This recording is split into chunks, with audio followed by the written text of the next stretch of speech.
Kailangan malaman ng taong bayan kung hindi pa rin kayo gising na ang First Lady ninyo, ang Presidente niyo ay pulburonik, ang First Lady ninyo ay utak ng pang-sindikato, pang-mafia, pang-durukot, then it's your problem anymore not to fight against these evil people.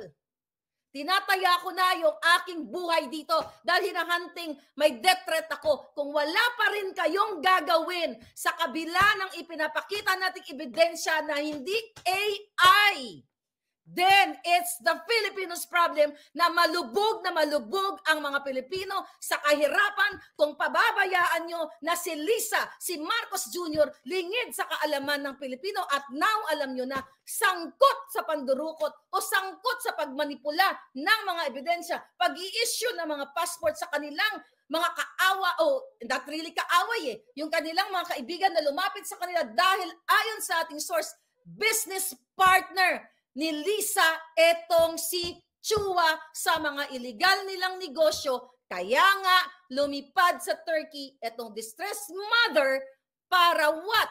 Para makaiwas sa kanyang paggurgur sa kanyang buhay.